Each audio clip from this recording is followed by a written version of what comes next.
आपने देखा होगा दिल्ली के जंतर मंतर पर प्रदर्शन के दौरान घायल पुलिस कर्मियों की भी कई तस्वीरें सामने आई, लेकिन आज उनके परिजनों ने सबके सामने आकर अपनी आपबीती सुनाई।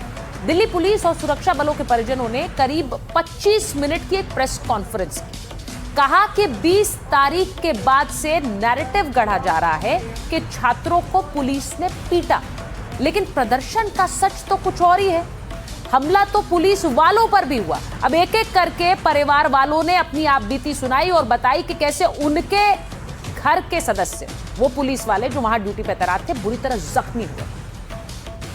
20 जुलाई की रात, देर रात जब वो घर पहुंचे चोटिल हालत में, वो क्षण मेरी और मेरी बेटी 2 साल की बेटी के लिए बहुत ही दर्दनाक, बहुत ही ट्रॉमेटिक था। My father was pulled by a rowdy mob and he was almost lynched near the stage of Jantar Mantar. This happened on 25th and around 2 p.m. He was unconscious at the RML hospital for about 4 hours.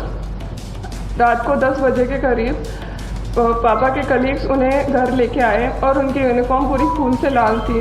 उन्हें ऐसे देख के हमारे लिए बहुत painful था। हमने जब उनसे पूछा कि पापा ये कैसे हुआ, तो उन्होंने बताया कि बेटा कोई बात नहीं, ड्यूटी के टाइम पर छोटी मोटी चोटें लगती रहती हैं, पर मतलब उनके सर पे 4 टाँके आए हुए थे, जो कि छोटी मोटी चोट नहीं थी।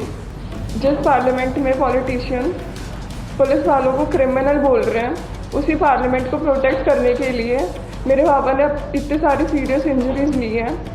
जंतर मंतर के प्रोटेस्ट के दौरान उन्हें भी अपनी ड्यूटी दी गई थी। शाम को 7 बजे जब मैंने उनका फ़ोन मिलाया और उनसे बात हुई, तो वो एक हॉस्पिटल LNJP हॉस्पिटल में एडमिट थे और अपना ट्रीटमेंट करा रहे थे। मेरे पति को भी जो ड्यूटी के दौरान हेलमेट दिया जाता है, उनका हेलमेट भी पूरी तरह से टूट गया था, और यदि कोई पत्थर का टुकड़ा हेलमेट टूटने के बाद उनके सर पर लगता तो शायद वो आज इस दुनिया में नहीं रहते।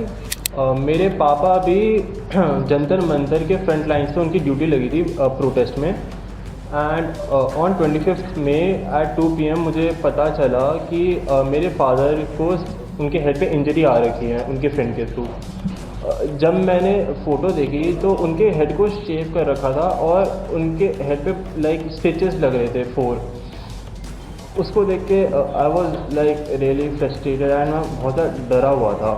जंतर मंतर में जो प्रोटेस्ट था वो एक स्टूडेंट प्रोटेस्ट था, पर उसमें बस स्टूडेंट्स नहीं थे, उसमें राउडीज थे, उसमें गुंडे थे जो इस अपॉर्चुनिटी का यूज़ करे थे टू क्रिएट केओस और पुलिस वालों को इंजर करने के लिए, उन्हें हर्ट करने के लिए। पार्लियामेंट में भी इसके बारे में कुछ बात नहीं हो रही, लाइक पुलिस वालों का क्या, जिनको जो इंजर उनका क्या। और आपको बताती हूँ आज की एक और बड़ी खबर जिस पर माइक ऑन कर रही हूँ। ताहिर हुसैन को उम्र कैद की सजा हो गई है। 2020 दिल्ली हिंसा के आरोपी आम आदमी पार्टी के पार्षद रहे ताहिर हुसैन को कोर्ट ने उम्र कैद की सजा सुनाई। ये तस्वीरें देखिए ताहिर हुसैन की, जिस वक्त पुलिसकर्मी उसे लेकर जा रहे थे। दिल्ली हिंसा का आरोपी, और कोर्ट में उसने क्या कहा वो आपको सुनवाऊंगी। उससे पहले आपको बताती हूँ कि आज इस पूरे मामले के बारे में एक बार फिर से जख्म हरे हो गए। IB अधिकारी अंकित शर्मा हत्याकांड में बड़ा फैसला आया। ताहिर हुसैन समेत 5 दोषियों को उम्र कैद की सजा सुनाई गई। कोर्ट में पुलिस ने आरोपियों के लिए फांसी की सजा मांगी। आरोपियों ने हत्या के दौरान सारी हदें पार कर दी है, पुलिस ने कहा। अंकित की मौत के बाद भी हमले जारी रखे। साल 2020 में 23 से 26 फरवरी के बीच ये दंगे हुए थे। 25 फरवरी को अंकित शर्मा घर से बाहर निकले थे, काफी देर तक वापस नहीं आए तो परिवार ने तलाश की। अगले दिन 26 फरवरी को IB अफसर का शव मिला था। पिता रविंदर कुमार की शिकायत पर थाने में केस दर्ज हुआ। आरोप था कि ताहिर ने साथियों के साथ अंकित की हत्या की। अंकित की हत्या के बाद शव को नाले में फेंक दिया गया।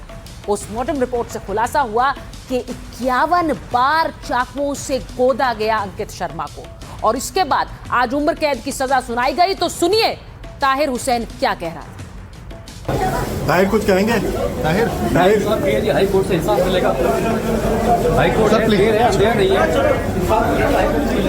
इंसाफ का। कोर्ट ने कहा कि ये रेयर ऑफ द रेयरेस्ट लोग।